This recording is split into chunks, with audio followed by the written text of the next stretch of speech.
Okay, so we're in session number 2 of this multi-part series from the life of David called People Are Complicated.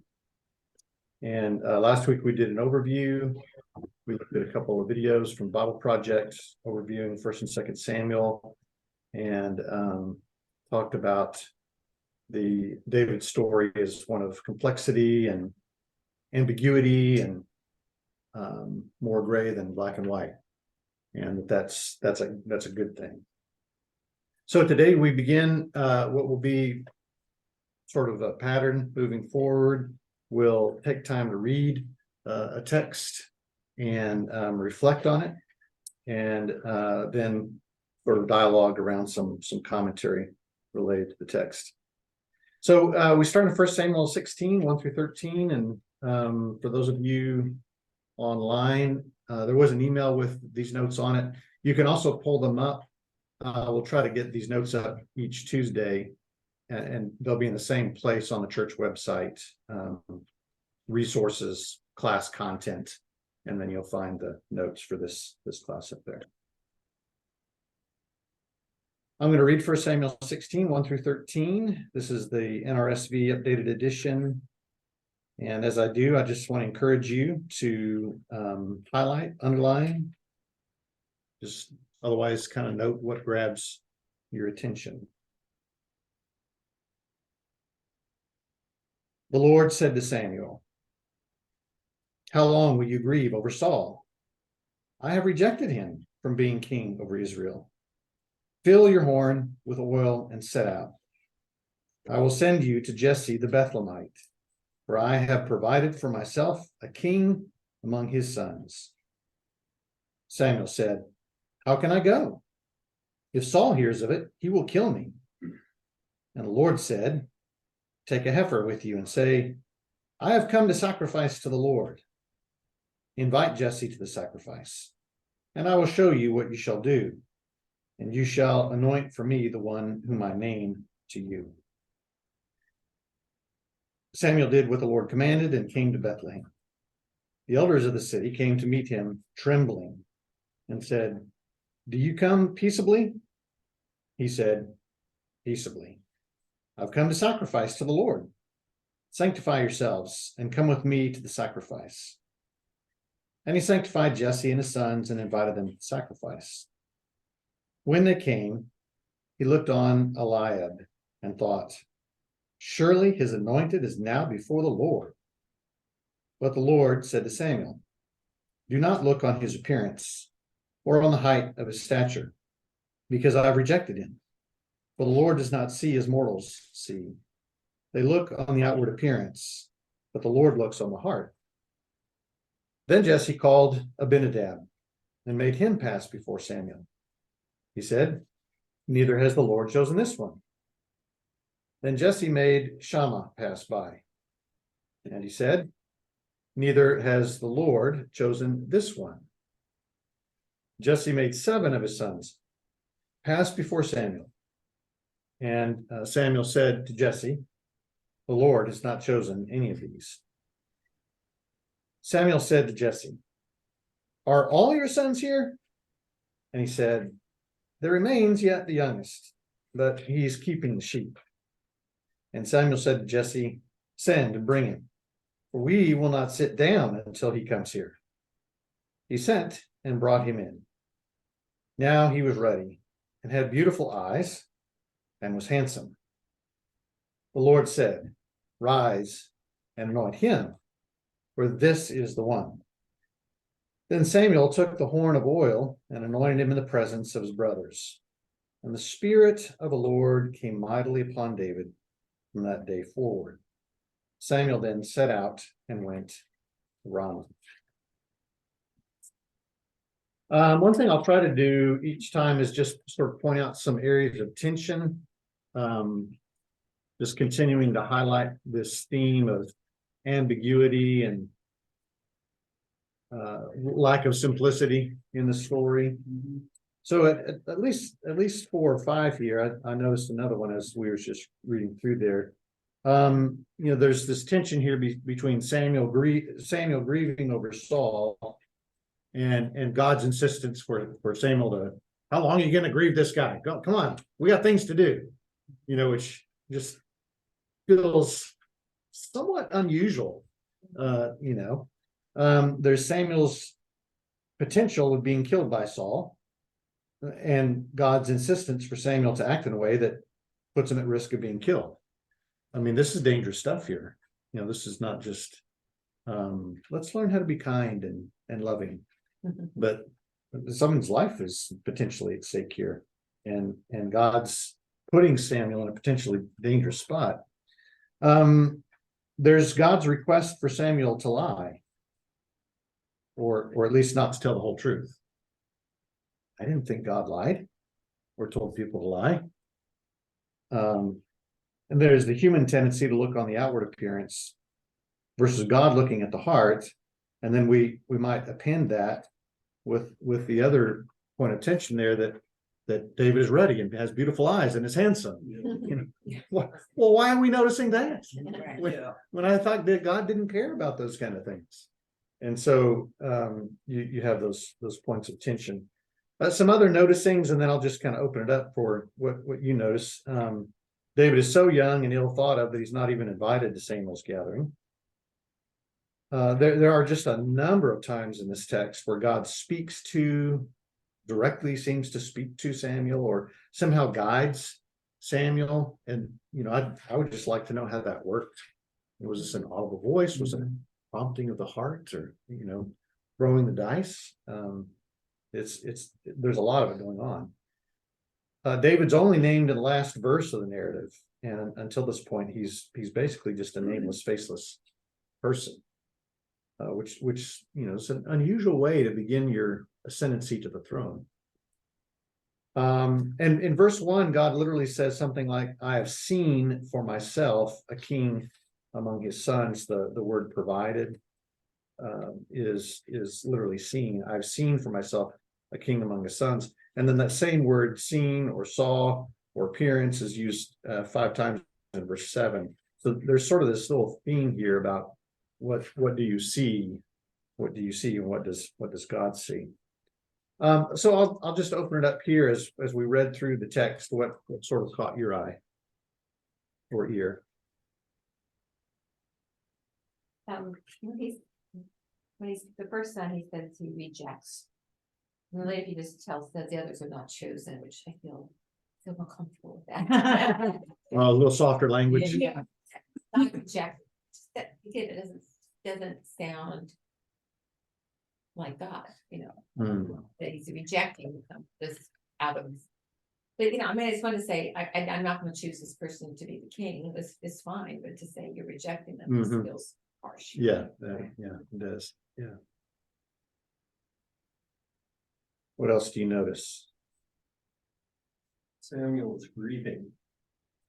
Hears about Saul after all of this.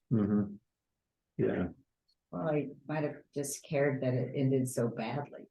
You're grieving Saul, you anointed him, you thought we were going to have great things, and it's turned out really poorly. And it's hard for me to separate out David's trajectory from here, because he seems to have such promise, and God chose him as a king.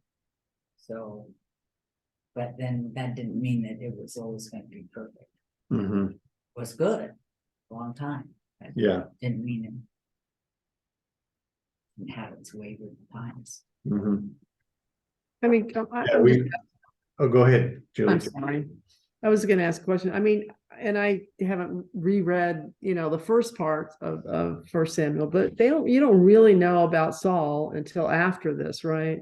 I mean, some of his, I'll say, character deficit, or some of the things that doesn't come out early in First Samuel. It comes out later, right? After this decision's kind of been made. Right. We'll see that kind of played out here. Yeah. So right now we don't know why God's rejected Saul. Or, right? I mean, well, the reader does, if they've been, if they've read the first 16 chapters, they've certainly gotten some hint. Yeah. Okay. And of course, we're just jumping into the timeline here without all of the backstory. Okay. I was just asking. Anything else catch your mind or your eye or ear?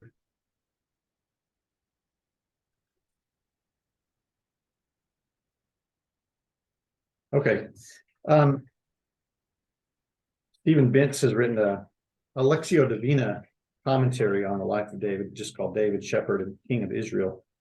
And in each section, he notes some broad questions that might prompt some reflection. And so I've written his 4 down here. I'm going to read all 4 questions, and what I'd like to do is just sort of open it up to you sharing on any of these 4 questions. Okay. So number 1, why might the story of God's choice of David have been so attractive to the lowly and marginalized people of Israel? And correspondingly, what makes it appealing to you? Number 2, what kinds of external characteristics in people do I tend to look at when making judgments? And how does our culture reinforce my emphasis on outward appearance? 3, how is the shepherd an appropriate metaphor for all who seek to lead God's people? What qualities of a shepherd are also desirable characteristics of a king? And 4, when God looks at my heart, what specific quality does he value the most? What cardiac characteristic, I like that. What cardiac characteristic can I demonstrate as I go about my life today?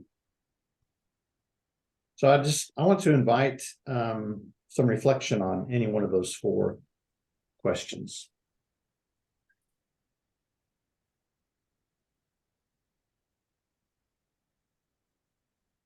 I'll address the first one. Okay. And from the point of view of a Sunday school teacher and perhaps being a child, maybe I learned this when I was a child as well, but this lessons are always taught around David as being, even if you're young and you're small and you're not even considered important, you still can be very important. And so that's a lesson I think that perhaps all of us have been recipients of that teaching along the way. Yeah.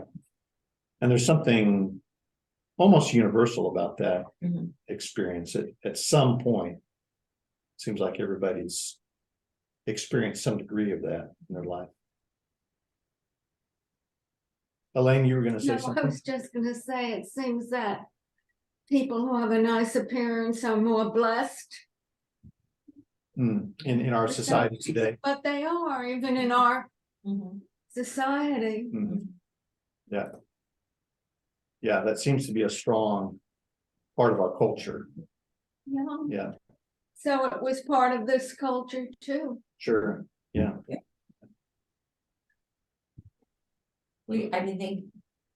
I think our minds we're attracted to beauty, and it's just kind of the way we're built, I think. So, but we are attracted to beauty, and so, like our sons are looking for work, and you know what?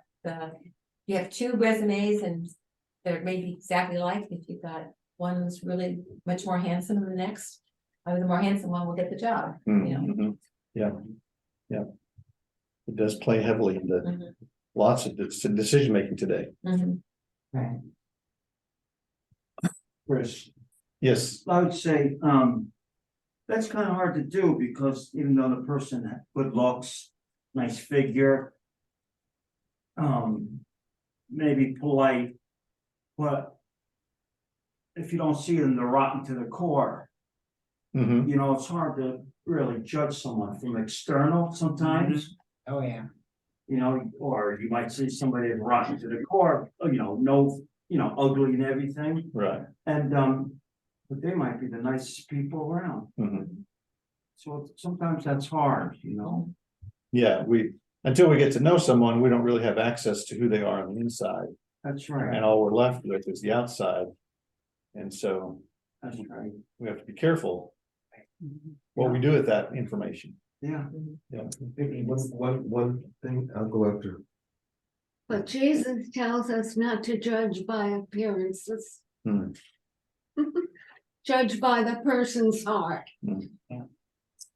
as much as you can. Mhm. But I mean, but that's the one mistake that hirers make is if a person looks like they belong at a job, and that's like, run because you may be wrong because they look like the part. Mhm. But I mean, here it doesn't say that he was picked because it's just he can't help. He just happens to look good. Okay. Mhm. Yeah, This was just a side thing. He wasn't Mhm. chosen Yeah. because he was handsome. He just happened to be. Mhm. And some of us just can't help it. Yeah, Okay, David, thank you. didn't. Didn't say the rest of them weren't, but. His brothers. That's right. Just that David also was. Yeah, although I kind of resent that at times, but the Bible unfortunately does say a lot of times. People were beautiful or good looking, whatever. Yeah. Just the way it was. It just, yeah, so, okay. I'll go number two. Yeah, Tony. I was in Brazil 20 years ago. And I was walking, Copacabana Beach. And all the women were wearing thongs, all the guys were wearing Speedos. I was glad I had baggy pants. Me too. But as I was on the beach, I saw a big woman. I'm gonna guess she was probably 420, 35 pounds. And she had a thong on. And I found myself watching her walk for 5 minutes. And I had tears running down my eyes. And it occurred to me that she was way more comfortable in her body than I ever was. Mhm. And how impacted I've been by Western conceptions Yeah, of what beauty is. right. Yeah, wow. That's powerful. Thank you. John? Just skipping to the comparison, the attributes of a shepherd and a king. Mhm. And it seems to me the genuine concern for the sheep or for the people of the kingdom, real concern, like not about power or wealth or anything like that, but real concern for their well-being is what I would like to see in a king or in a public official. We don't see that much anymore, but I'd still like to. Mhm.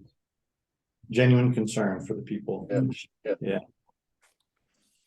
Chris, Mhm. I would say, when I first started coming to this church, Judy Bohannon was the secretary. When I just got out of the street life, I had a beard, long hair, I was really freaky looking. Mhm. And Judy said that to herself, or was it Dale, this is the last time we'll see him, Hmm. but Hmm. it wasn't. Since 1981. say that every week. Since 1981, when I committed my life to Christ, Mhm. people judged me on how I look. Yeah. And, Yeah. I don't know. Mhm. Yeah, yeah, so you have personal experience with that. Right.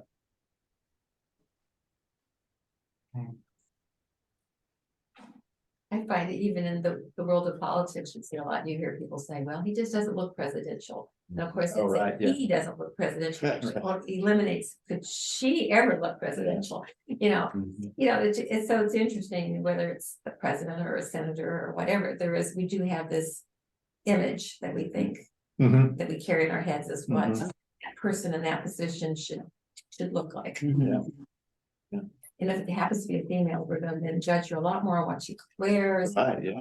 how she does her hair, and Yeah, be even all worse. things will be Yeah. top of the list.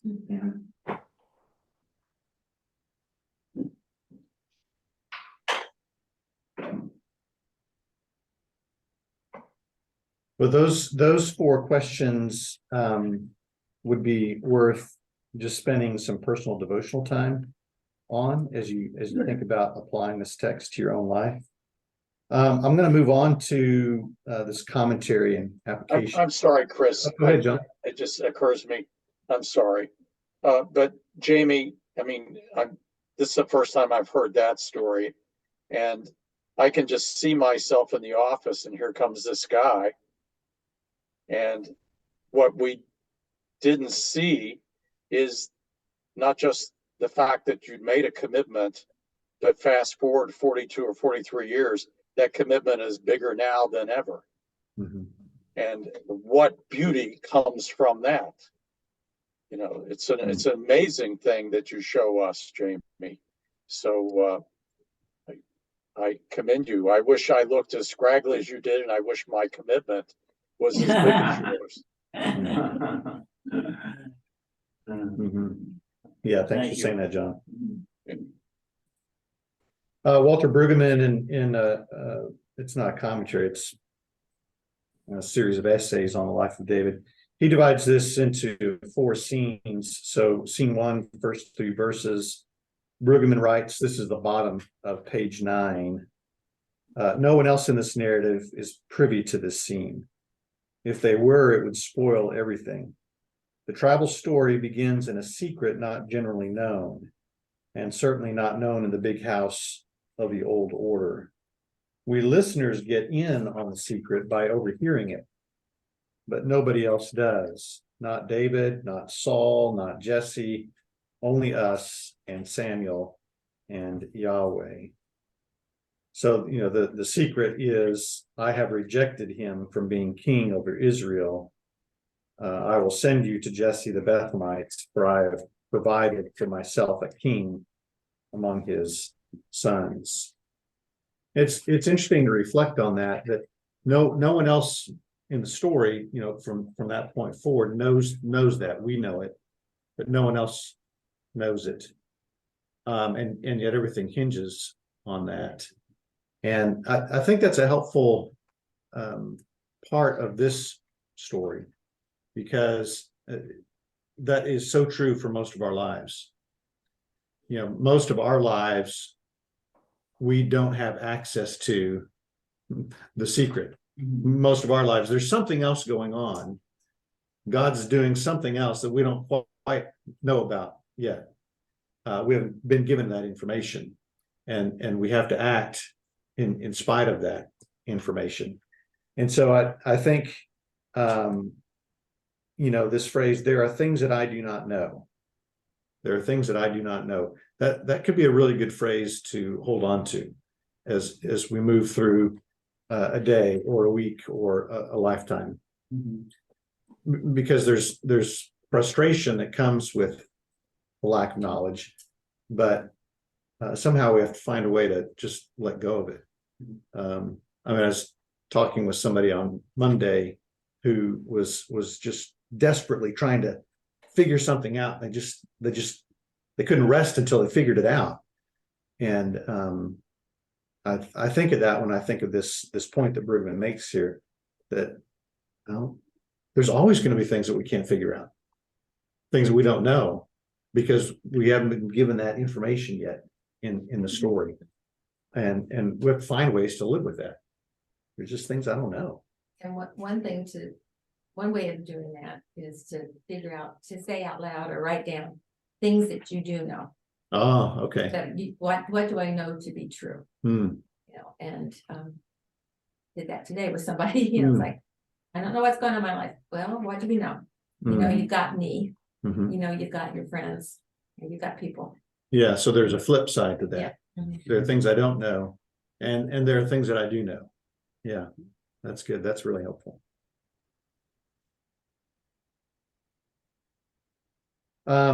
Again, Brueggemann on this first scene, number 2 on page 10, Samuel expresses his fear, for he knows he's sent on a subversive mission. His creature, Saul, is now, that should be now, is now out of his control. To anoint a counter king is treasonable, and it will not help to say, Yahweh sent me. Yahweh's answer never seems to be prepared in advance. Good grief, man, lie a little. Tell them something to divert their attention. So the scene does raise some pretty hard questions. You know, could or would God call us to do something that might be judged by others as so wrong that it's worthy of punishment?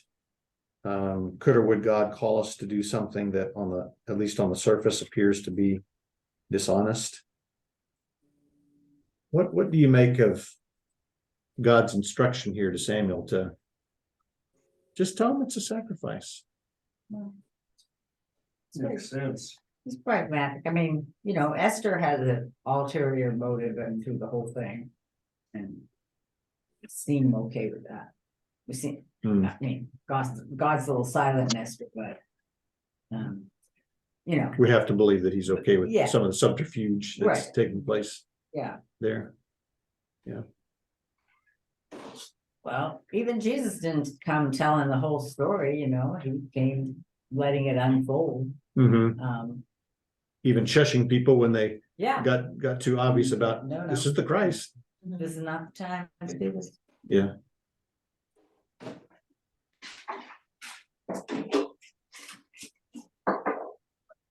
Scene 2, number 3, the elders of the city, Bethlehem, are trembling. They want to know why he comes. They do not even know yet whose side he's on. They presume he is still an agent of Saul. If so, the Judeans tremble because Saul is no friend of the Southerners. Or if he's not an agent of Saul, it's even more dangerous because then he may come to include them in an act of betrayal, which is more risk than they want. So I think it helps to see the fear here is sort of rooted in political pressures. You're either for the king or you're against the king. And so if Samuel's coming and he's coming on behalf of the king, these folks may feel fearful because he's not been a great friend of them in the South. If he's not, then they might be afraid that he's coming to enlist their help to revolt or have a coup. So opening ourselves up to God's work in the world and in our lives may also mean opening ourselves up to circumstances that might scare us deeply. These people were trembling as God's servant came to them.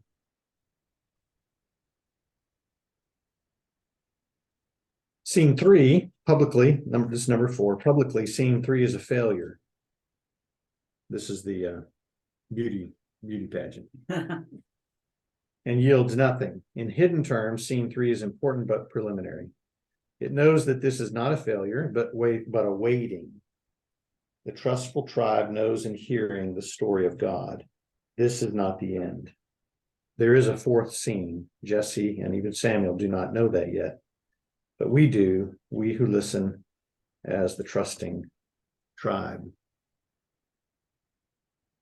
So Samuel himself, might have felt like, oh gosh, what we've just done here is a total failure.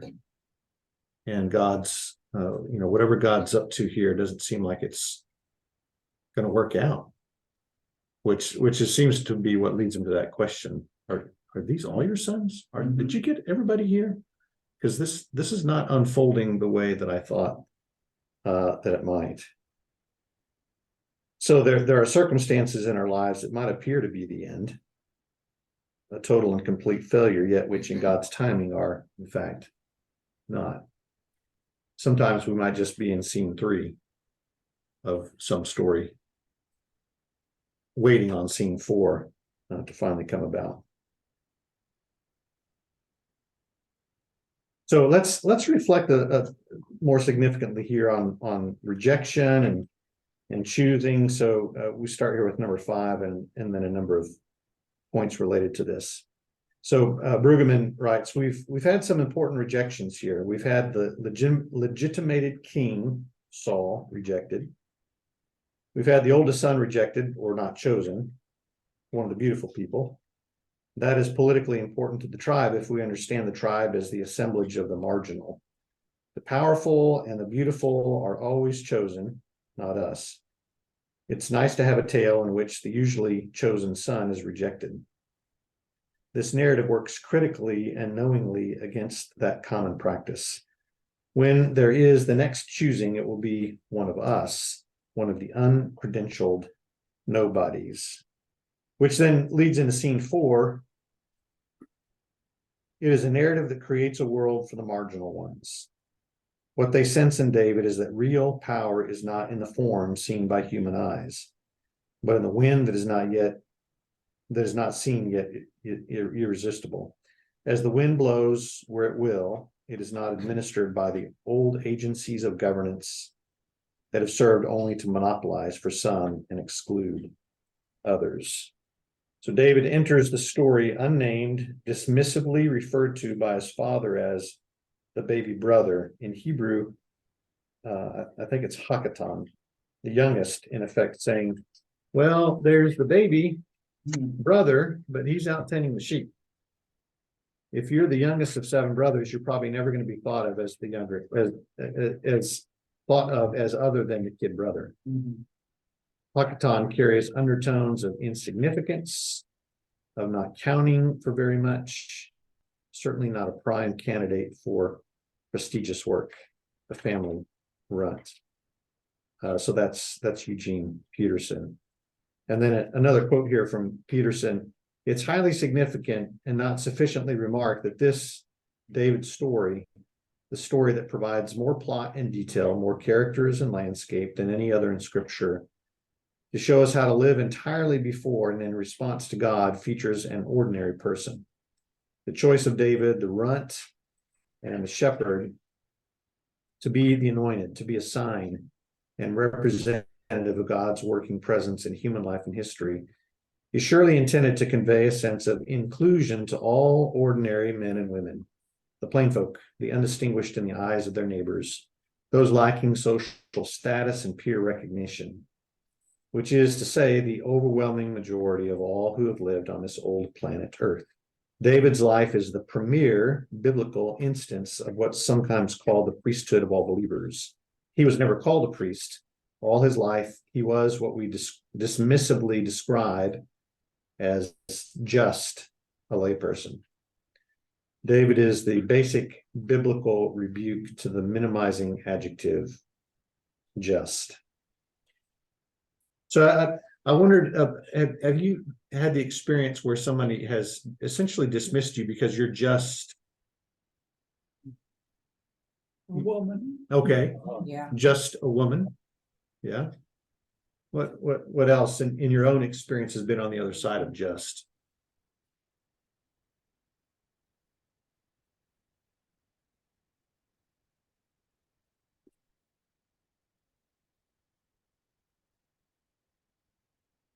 Just a minister.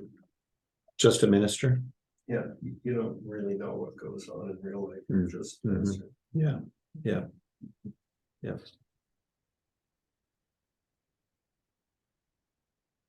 I remember just a scrawny kid, Oh, is that right?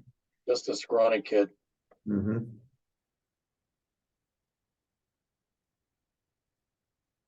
So essentially a reference to your age and your appearance, right? The fact that I was nothing, Yeah. as a slug. Hmm. I remember my parents being kind of self-dismissive because they were just, common worker, kind of Oh, skilled yeah. labor. Mm-hmm. Mm, yeah. Yes.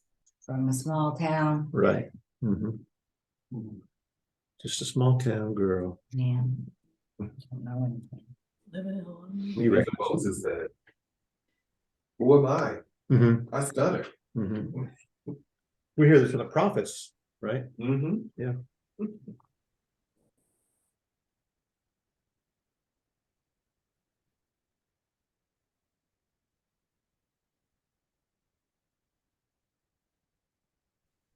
Somebody say just a girl.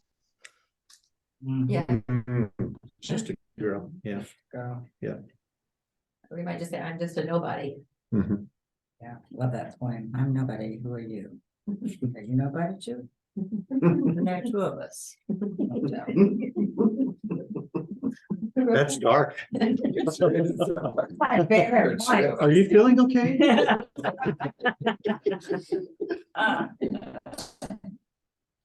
I could have Eddie pray over you.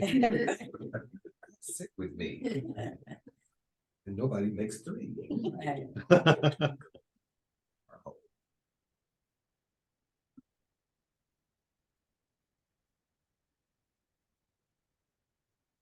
I mean, it seems to me like, walking through New York City, some of us were in the city last night, just being there in the midst of all those millions of people and those super tall buildings and, high power, high paid, high influential, people somewhere up there in those buildings.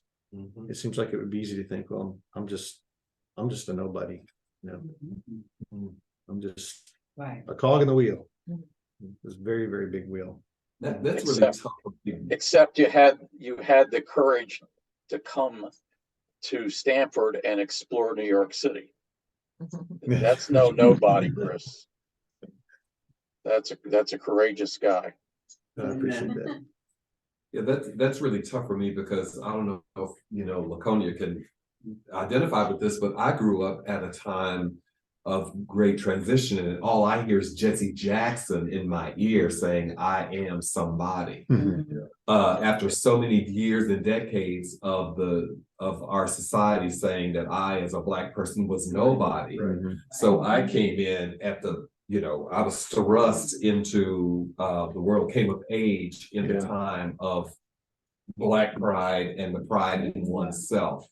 So I kind of been inoculated against that only because of the time that I happened to just come into the world and come into consciousness. Yeah. Well, I think that's really helpful language. Stories like this should help inoculate us against the opposite. Yeah. And that's really the message of the gospel. You are somebody worthy for someone else to die for you. Yes. Yeah. One more quote on that from Beth Moore's work, Heart Like His. Have you ever felt like the youngest son, the consummate little brother? You don't have to be male. You don't have to have siblings to feel that way. In fact, I don't think anyone escapes the feeling completely. Sometimes, somewhere, you've probably been treated as if you didn't exist, weren't wanted, didn't matter. So let's finish by sort of reflecting on the fact of David's occupation as a shepherd. So he's dismissed. He's left out of the pseudo sacrifice here, watching the sheep. So Beth Moore muses on this. David's occupation also made him a candidate for kingship. Of David, we might think God called him in spite of the fact that he was a common shepherd. The facts prove otherwise. God was working in David's life from the beginning. David received invaluable experience keeping sheep. The God who prepared David has been preparing you throughout your life also. Never assume that to follow him means to throw away who he has made you to be. Few things seem less spiritual than keeping a bunch of smelly sheep, yet God used David's skills for eternal purposes. Let's think first of David. God made David a shepherd. That's what he's been doing for these few young years of his life. Why? What do you think? What's David learning, acquiring as a shepherd that seems suitable for his new career path here? He's a caretaker. Okay. He knows how to take care of all those little sheep. Even when one's lost, he'll go look for him. Yeah. So that's kind of a big quality, I think.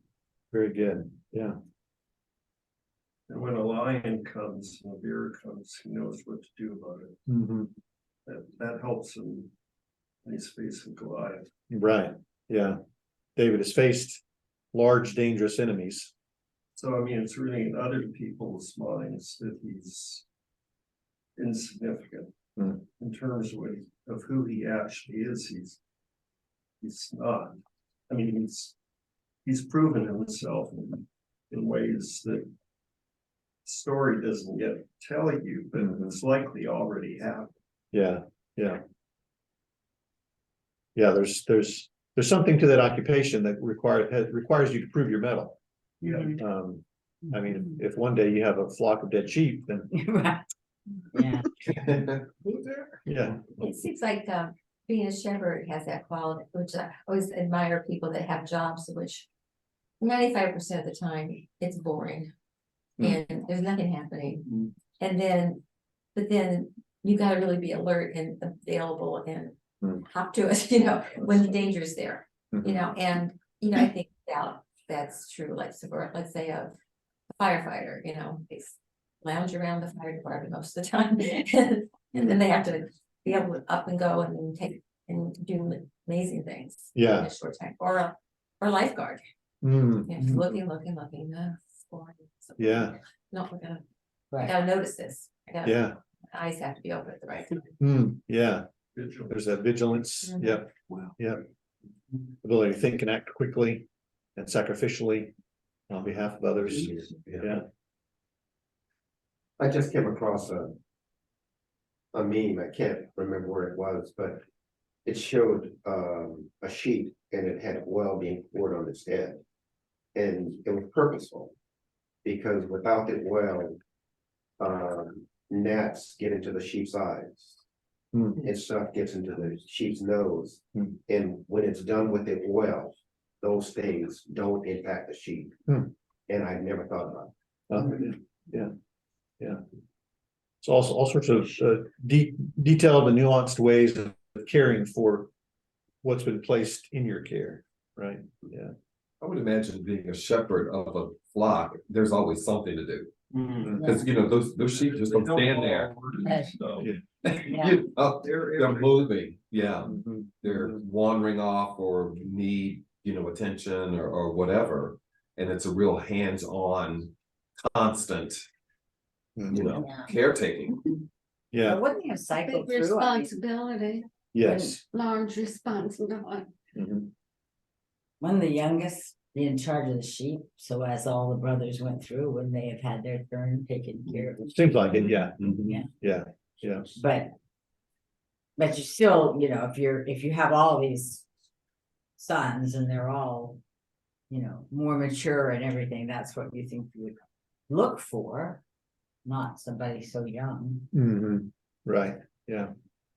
Okay, so final reflection then, you know, God made David a shepherd and seemed to use that experience and those qualities then for what God had prepared for him. So God has made you, you know, teachers, therapists, singers, business owners, storytellers, Landscapers. landscapers, There you go. you know, nobody ministers. What, how has that experience helped you to be part of God's work in the world? Because that's sort of the lesson there, right? That even a teacher has a role to play in the kingdom of God. Move. You know? So how, as you reflect on your own experience, as you know, whatever you've spent your life doing, how has that prepared you, equipped you to be part of God's work in the world? Elaine? Well, God needs helpers. He Okay. needs disciples and Mhm. people to do his work Mhm. with the Spirit. Mhm. Can't do it alone. No, It's a bit too big. the job is too big. It Yeah, requires everybody, right? Yeah. Mhm. Chris, I remember way back, you know, in the 70s. Everybody was getting ahead of me, you know, financially. And my brothers and sister had a good job and everything, and all. I would get some serious arguments with God, you know, and you know, swearing and everything, and he understood my heart anyway, so I didn't, you know. But anyways, I was saying, you know, when is my turn? When is my turn? Mhm. How am I gonna provide for my family? You know, and I was looking at my family, Mhm. my, you know, if I had kids and, you know, one thing I've heard about back then, but God, I think, was looking at people in general, like my church family Mhm. and my people, anybody, Mhm. goes from God to me to anybody. And I was thinking it was my family, you know, and what a surprise, you know.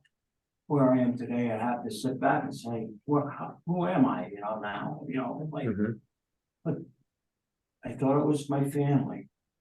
Well, it is my family, but, Sandy, but it's people. That's it, people. Yeah. That's Yeah, it. God has given you throughout all those various experiences, he's really given you a heart for people. Right? Yeah, And that's a really beautiful thing. yeah, who I was and where I am now, it's just like I have to sit back and I should have been dead or in jail. Way back, my father had to send me out of town. Otherwise he saw it coming. I didn't want to, but he did. We out in Indiana, so. And that was good, so. Like you said, people. Yeah.